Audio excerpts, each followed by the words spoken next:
రాజంపేట ప్రభుత్వ ఆసుపత్రిలో పనిచేస్తున్న ప్రధాన వైద్యుడు సూపరింటెండెంట్ నాగేశ్వరరావు విధులకు సక్రమంగా హాజరు కావట్లేదు అనే ఆరోపణలతో శుక్రవారం డీసీహెచ్ఎస్ ఆదేశాల మేరకు అధికారులు విచారణ చేపట్టారు. ప్రభుత్వ ఆసుపత్రిలో విధులు నిర్వర్తించాల్సిన ఆయన ఆర్లగడ్డ సొంత ఆసుపత్రిలో విధులు నిర్వహిస్తున్నారని ఓ టీవీ ఛానల్లో ప్రసారం కాగా వీటిపై విమర్శలు వెలువెత్తుతున్నాయి.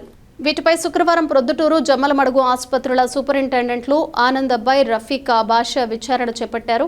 ఆసుపత్రిలోని పై గదిలో విచారణ చేశారు. వైద్యులు వైద్య సిబ్బందితో మాట్లాడారు. ఆసుపత్రి సూపరింటెండెంట్ పివిఎన్ రాజు వారానికి ఒకసారి మాత్రమే విధులకు వస్తున్నారనే ఆరోపణలు రావడంపై ఆసుపత్రి సిబ్బందితో అందరితో మాట్లాడి వారి నుంచి స్టేట్మెంట్ తీసుకున్నామన్నారు.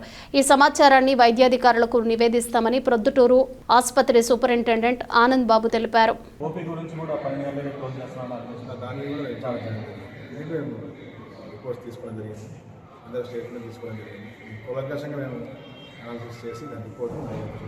ఇది ఎంతవరకు నిజం సార్? ఇది ఎంతవరకు నిజం సార్?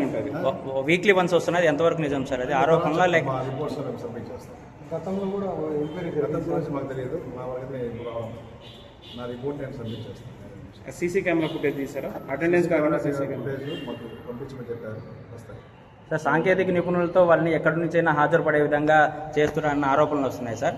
దీనిపై దీనిపైన బేస్ చేసుకొని తీసుకుంటారు మాన్యువల్గా, లేకంటే సీసీటీవీ చూస్తాం. డాక్టర్ నాగేశ్వరరావు గారి మీద కొన్ని అలిగేషన్స్ ఎలక్ట్రానిక్ మీడియాలో వచ్చినాయని చెప్పి వచ్చింది. దాని మీద మన డీసీహెచ్ఎస్ గారు ఎంక్వైరీ చేసి రిపోర్ట్ సబ్మిట్ చేయమని చెప్పారు. అదే దాని మీద మనం సార్ ఇప్పుడు ఎంక్వైరీ చేశారా సార్? సార్ నేను doctor Rafiq Pasha, Jammalamadugu medical superintendent. Sir ఇప్పుడు ఏమేమి విచారించినారు సార్? ఇప్పుడు ఈ సెక్యూరిటీని స్టాండర్స్ కంప్లైంట్స్ పోయింది. డాక్టర్స్ను స్టాఫ్ నర్స్ను మాట్లాడినాము. ఆయన అటెండెన్స్ గురించి ఎక్కువగా విచారించినాము. అది మెయిన్ కంప్లైంట్ కాబట్టి అటెండెన్స్ అదే సార్ సరిగ్గా లేదని అయితే ఉంది కదా సార్, అది ఏమైంది సార్? దాని గురించి విచారిస్తున్నాం, జరుగుతుంది ఇంకా.